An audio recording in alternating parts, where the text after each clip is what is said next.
இப்போ குக்கர்ல வந்து இன்னும் ரொம்ப முக்கியமான ஒண்ணு பார்க்க போறோம். பொதுவாவே நம்ம குக்கர் யூஸ் பண்றோம் அப்டின்னா, எங்க வீட்லலாம் வந்து நான் பிறக்கறதுக்கு முன்னாடிலேருந்து யூஸ் பண்றாங்க எங்க அம்மா. ஏன்னா எங்க அம்மாக்கு வந்து உடம்பு சரியில்லாதனால குக்கர்ல தான் யூஸ் பண்ணிட்டு இருக்காங்க. அதனால குக்கர்ன்றது பயம்லாம் இல்ல. ஒண்ணும் ரொம்ப பயப்படலாம். குக்கர் நெறைய பேர் வந்து நான் கவனிச்சிருக்கேன். குக்கர் யூஸ் பண்றதுக்கே பயப்படுறாங்க. எங்க அம்மாலாம் கிராமத்துல வளர்ந்தவங்க தான். ஆனா எங்க அம்மா குக்கர் யூஸ் பண்ண தான் செஞ்சாங்க. அது ஒண்ணும் ரொம்ப பயப்படலாம் வேணாம். ரொம்ப முக்கியமானது குக்கர்ல எப்டின்னா, நம்ம எப்போதுமே இந்த கேஸ்கெட் இருக்கு பார்த்தீங்களா? அந்த கேஸ்கெட்ல வந்து ஏதாவது விரிவு விட்டுருக்கான்னு நம்ம எப்போதுமே அடிக்கடி செக் பண்ணுங்க.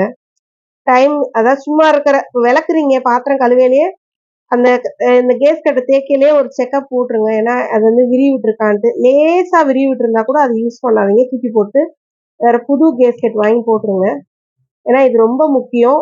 இந்த குக்கர் வெடிக்கிறதுக்கு காரணமே இந்த கேஸ்கெட் தான். அது வந்து லேசா விரிவு விட்டுருந்தாலும், அது வந்து ஒண்ணு இந்த சைடுல வந்து ஆவி போகும். குக்கர்ல வந்து சைடுல ஆவி போக ஆரம்பிச்சுரும். அதனால இது யூஸ் ஆகாம வீணா போயிரும். அதனால கேஸ்கெட் எப்போதுமே கரெக்ட்டா இருக்கான்னு பார்த்துக்கங்க. முடிஞ்ச வர அதாவது வருஷத்துக்கு ஒரு தடவ கேஸ்கெட் மாத்திருங்க.